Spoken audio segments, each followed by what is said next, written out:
পরিষ্কারভাবে বলে দিয়েছে তারা কোনোভাবেই নারীর নেতৃত্বে বিশ্বাস করে না। এমন একটি শব্দ সে আমাদের সব মা বোনদের জন্য ব্যবহার করেছে যা এই দেশের জন্য একটি কলঙ্ক স্বরূপ। আমরা দেখছি একটি রাজনৈতিক দল, এই যে বাংলাদেশের অর্ধেক গোষ্ঠী নারী গোষ্ঠী, যে তাদের সম্পর্কে আমরা দেখেছি কিভাবে তাদেরকে ঘরের মধ্যে আটকিয়ে রাখতে চায়, সেই কথা তারা বলেছে।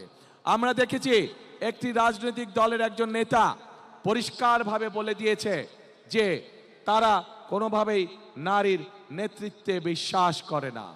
আমরা দেখেছি একটি রাজনৈতিক দলের নেতা পরিষ্কারভাবে দুদিন আগে বলেছে যে যে সকল মহিলা, যে সকল মা বোনেরা কর্মসংস্থানের উদ্দেশ্যে কর্মসংস্থানের জন্য যান, তাদেরকে প্রিয় ভাই বোনেরা আপনাদের সামনে আমার বলতে রীতিমতন লজ্জা হচ্ছে, এমন একটি শব্দ সে আমাদের সব মা বোনদের জন্য ব্যবহার করেছে যা এই দেশের জন্য একটি কলঙ্ক স্বরূপ।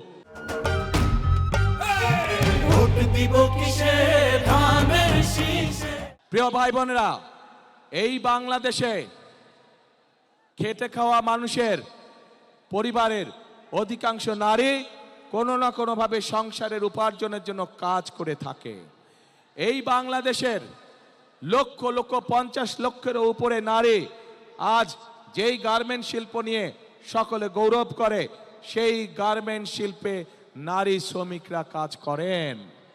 প্রিয় ভাই বোনেরা, সেটি নিম্ন মধ্যবিত্ত হোক, মধ্যবিত্ত হোক, সকল পরিবারের কর্মজীবী পরিবারের প্রায় সকল নারী আজ সংসার পরিচালনার জন্য দ্রব্যমূল্যের যে ঊর্ধ্বগতি, সকল কিছুর যে দাম ঊর্ধ্বগতি, তার জন্য শুধু স্বামী একা কর্মসংস্থান হয় না, স্ত্রীকেও পাশাপাশি বিভিন্নভাবে কাজ করতে হয় এবং তারা এর মাধ্যমে তাদের সংসার জীবন নির্বাহ করে থাকে।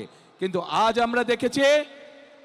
আমরা দেখেছি একটি রাজনৈতিক দলের নেতা পরিষ্কারভাবে নারীদেরকে কিভাবে অসম্মানিত করেছে।